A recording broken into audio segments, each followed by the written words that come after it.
നമസ്കാരം. മലയാളി വാർത്ത ഇൻസൈഡിലേക്ക് സ്വാഗതം. ഇന്ന് മാർച്ച് 8 ലോക വനിതാ ദിനമാണ്. വനിതാ ദിനങ്ങളിൽ മാത്രമല്ല മറ്റെല്ലാ ദിനങ്ങളിലും വനിതകളെ ആഘോഷിക്കപ്പെടേണ്ടതുണ്ട്. ഒരു സമൂഹത്തിൽ വനിതകൾ നൽകുന്ന പങ്ക് വളരെ വലുത് തന്നെയാണ്. ഒരു വീട്ടിൽ ഒരമ്മയുടെ കടമ അല്ലെങ്കിൽ അമ്മയുടെ സാന്നിധ്യം, ഒരമ്മ ഒരു രണ്ട് പെൺകുട്ടികളെ അല്ലെങ്കിൽ രണ്ട് മക്കളെ, ആൺമക്കളായാലും പെൺമക്കളെയും വളർത്തി വരുന്ന രീതി, ഇതെല്ലാം തന്നെ സമൂഹത്തിന്റെ ഭാവിയെയും സമൂഹത്തിന്റെ വർത്തമാനകാലങ്ങളിലെ സംഭവ വികാസങ്ങളെയും ഒരുപോലെ ബാധിക്കുന്നതാണ്. വളർത്തുദോഷം കൊണ്ട് അവൻ ഇങ്ങനെയായിപ്പോയി അല്ലെങ്കിൽ അവൾ അങ്ങനെയായിപ്പോയി എന്ന് പറയാറുണ്ട്. സാഹചര്യവും ഒരു വ്യക്തിയെ കുറ്റക്കാരനാക്കി മാറ്റാൻ ഏറെ വഴിവെക്കുന്നുണ്ട്. സ്ത്രീകൾ അല്ലെങ്കിൽ അമ്മമാർ, പെങ്ങന്മാർ, സഹോദരിമാർ എന്നൊക്കെ തന്നെ ചേർത്ത് പിടിക്കുമ്പോഴും സ്ത്രീകൾ നമ്മുടെ നാട്ടിൽ അനുഭവിക്കുന്ന കഷ്ടപ്പാടിന്റെയും വിഷമതകളുടെയും വാർത്തകൾ നാൾക്ക് നാൾ ഉയർന്നു പോവുകയാണ്. പലതും കേൾക്കുകയാണ്.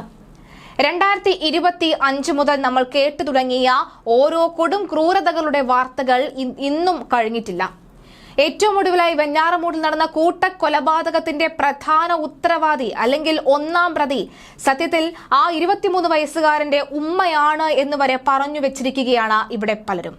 അതായത് പറയുന്നത് ഇങ്ങനെയാണ്: 23 വയസ്സ് മാത്രം പ്രായമുള്ള ഒരു കുഞ്ഞിനെ സാമ്പത്തികപരമായി എന്താണ് ഒരു വീട്ടിൽ നടക്കുന്ന ബുദ്ധിമുട്ട് എന്ന് അറിയിക്കാതെ വളർത്തി.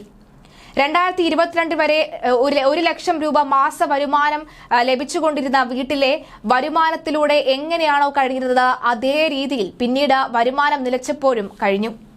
കടത്തിനു മേൽ കടം കുമിഞ്ഞുകൂടിയിട്ടും ആക്രാന്തവും ആഡംബരവും നിർത്താതെ ഒരിടത്തു നിന്ന് മറുവശത്തേക്ക് കടം വാങ്ങിയും വിറ്റും കൊടുത്തുമെല്ലാം അവനെ ഊട്ടി വളർത്തി. എന്താണ് കഷ്ടപ്പാടെന്നോ എന്താണ് ബുദ്ധിമുട്ടെന്നോ എന്ന് അറിയിക്കാതെ ആ ഉമ്മ അവനെ വളർത്തി. ആത്മഹത്യ ചെയ്യാൻ അവനെ ഒരുമിച്ച് പ്രേരിപ്പിച്ചു. എല്ലായിടത്തും കടം ചോദിക്കാനും മകനെ ഒരുമിച്ച് കൊണ്ടുപോയി. 30 പവന്റെ സ്വർണവും വീടിന്റെ ആധാരം വരെ പണയം വെച്ച് ആ ഉമ്മ അവർക്കും അവരുടെ മക്കൾക്കും വേണ്ടി ജീവിച്ചു. സത്യത്തിൽ എന്തിനാണ് അങ്ങനെ ജീവിക്കുന്നത്? 2025 ശേഷം ഇപ്പോൾ ഇതാ മാർച്ച് 8 ആയി വന്നിരിക്കുന്ന ഈ 3 മാസ കാലയളവിൽ നോക്കുകയാണെങ്കിൽ രക്തം മരവിപ്പിക്കുന്ന ഓരോ തരത്തിലുമുള്ള വാർത്തകളാണ് നമ്മൾ കേട്ടുകൊണ്ടിരിക്കുന്നത്. ഇതൊക്കെ ഒരു അമ്മയാണോ എന്ന് വരെ ചോദിക്കുന്ന തരത്തിലുള്ള വാർത്തകൾ നമ്മൾ കേട്ടിട്ടുണ്ട്. നിന്ന് തിരിയാൻ പറ്റാതെ, നിക്കക്കള്ളി ഇല്ലാതെ സ്വന്തം 11ഉം 12ഉം വയസ്സും മാത്രം പ്രായമുള്ള 2 പെൺമക്കളെയും കൊണ്ട് ട്രെയിനിന് മുന്നിൽ ചാടി മരിച്ച ഷൈനി എന്ന അമ്മയും നമ്മുടെ മുന്നിലുണ്ട്. സ്വന്തം മകന് കഴിഞ്ഞ 7 വർഷമായി അടിമയായി വളർന്നിരുന്ന, സ്വന്തം മകൻ ഉപയോഗിക്കുന്ന ലഹരി മരുന്നുകളെ കുറിച്ച് വ്യക്തമായി അറിയാവുന്ന, സ്വന്തം മകൻ പലപ്പോഴും ഉപദ്രവിക്കാൻ പോലും ശ്രമിച്ചിരുന്ന ആ കാര്യം പുറം ലോകം ഒന്നും അറിയാതെ, പുറം ലോകത്ത് പറയാതെ പ്രാർത്ഥനകളിൽ മാത്രം വിശ്വസിച്ച് സ്വന്തം ഭർത്താവിനെ കൺമുന്നിൽ മകൻ വെട്ടിക്കൊല്ലുന്നത് കാണേണ്ടി വന്ന ഒരു അമ്മയും നമുക്കുണ്ട് ഇവിടെ തിരുവനന്തപുരത്ത്. അതേ രീതിയിൽ തന്നെയാണ് ഇവിടെ ഷൈനിയുടെ അവസ്ഥയും. മരണത്തോടും ജീവിതത്തോടും മല്ലടിക്കുമ്പോഴും 13 സ്റ്റിച്ചും വായ നേരെ തുറക്കാൻ പോലും കഴിയാത്ത അവസ്ഥ. വേദന കൊണ്ട് പുളയുമ്പോഴും ചോദിച്ചിരുന്നത് തന്റെ മകൻ എവിടെ എന്നായിരുന്നു. പക്ഷേ മൂത്ത മകന്റെ സ്വഭാവത്തെക്കുറിച്ച് സത്യം നന്നായി അറിയാമായിരുന്നിട്ടും, സത്യം എന്താണ് എന്ന് വ്യക്തമായി അറിയാമായിരുന്നിട്ടും അവനെ ആ ആശുപത്രി കിടക്കയിൽ പോലും ഒറ്റാതെ ഈ മാതൃവാത്സല്യം. ഇത്തരം മാതൃവാത്സല്യങ്ങൾ തന്നെയാണ് പിന്നീട് ഭാവിയെ ഇല്ലാതെയാക്കുന്നത് എന്ന് വേണം പറയാൻ. സമൂഹത്തിൽ ഇന്ന് നടക്കുന്ന പല അനീതികളുടെയും കൊള്ളരുതായ്മകളുടെയും തുടക്കം അവരുടെ കുടുംബങ്ങളിൽ നിന്ന് തന്നെയാണ്. സ്വന്തം അച്ഛനും അമ്മയാണ് എന്ന് പോലും ഓർക്കാതെ തല്ലിച്ചതയ്ക്കുന്ന മക്കൾ ഇന്ന് നമ്മുടെ നാട്ടിലുണ്ടെങ്കിൽ അവർ വളർന്നു വന്ന സാഹചര്യം എന്താണെന്ന് അറിയണം. ആദ്യമായി അവരുടെ വായിൽ നിന്ന് മോശമായ വാക്കുകൾ പുറത്തു വന്നപ്പോൾ ആദ്യം തല്ലി വളർത്തണമായിരുന്നു. അങ്ങനെ പല പല സംഭവ വികാസങ്ങൾ നടക്കുന്നു.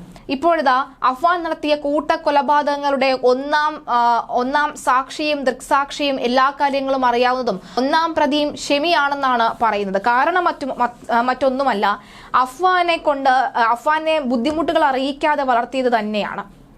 അങ്ങനെ ഒരു അമ്മ തുനിഞ്ഞിട്ടുണ്ടെങ്കിൽ പലയിടത്തും പല പ്രശ്നങ്ങളുടെയും കാരണം അങ്ങനെ തന്നെയാണ്. ഒരിക്കലും ഒരു അമ്മ എങ്ങനെ ആകരുത് എന്ന ഉദാഹരണമാണ് ഇവിടെ ഷെമി എന്നാണ് നാട്ടുകാർ അല്ലെങ്കിൽ സമൂഹ മാധ്യമങ്ങളിലെ കമന്റുകൾ വായിക്കുമ്പോൾ വ്യക്തമാകുന്നത്.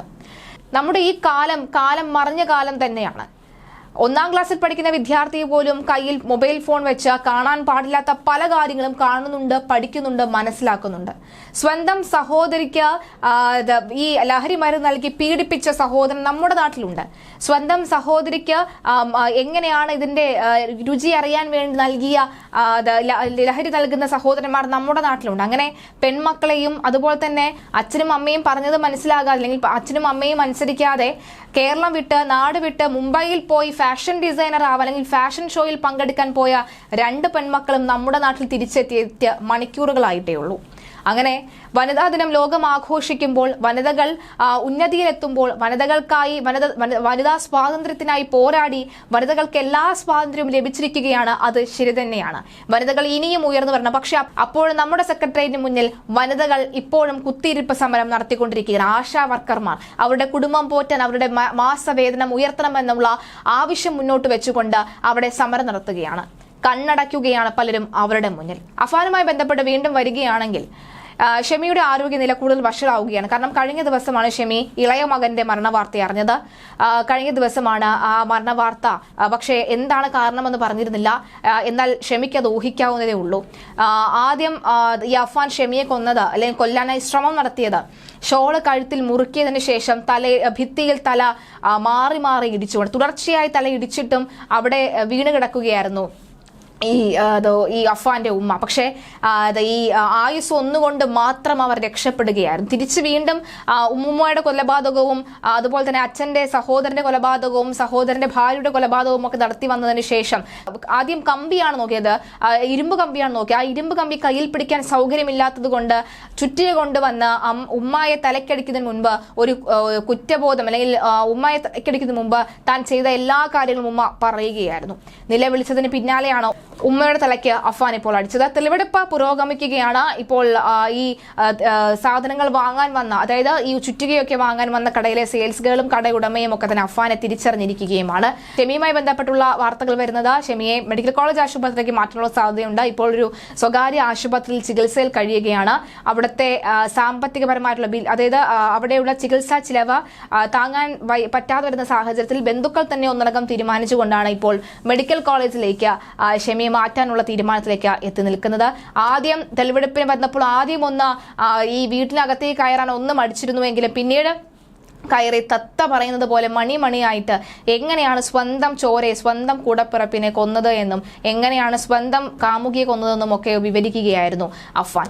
അതുപോലെ തന്നെ അമ്മയെയും വീട്ടുകാരെയും അച്ഛനെയും ഒക്കെ മറന്നുകൊണ്ട് പുഞ്ചിരിക്കുമ്പോൾ അല്ലെങ്കിൽ സൗന്ദര്യത്തിന് പുറകെ പോകാതെ അല്ലെങ്കിൽ ഒരല്പം സ്നേഹം നടിച്ചുകൊണ്ട് സ്നേഹിച്ച നീയാണ് എൻ്റെ എല്ലാം എന്ന് പറഞ്ഞ് ഒരാണ് വിളിക്കുമ്പോൾ അവന്റെ പിന്നാലെ പോകുന്ന പെൺമക്കളും കൂടി ഈ വാർത്തകൾ കേൾക്കേണ്ടതുണ്ട്.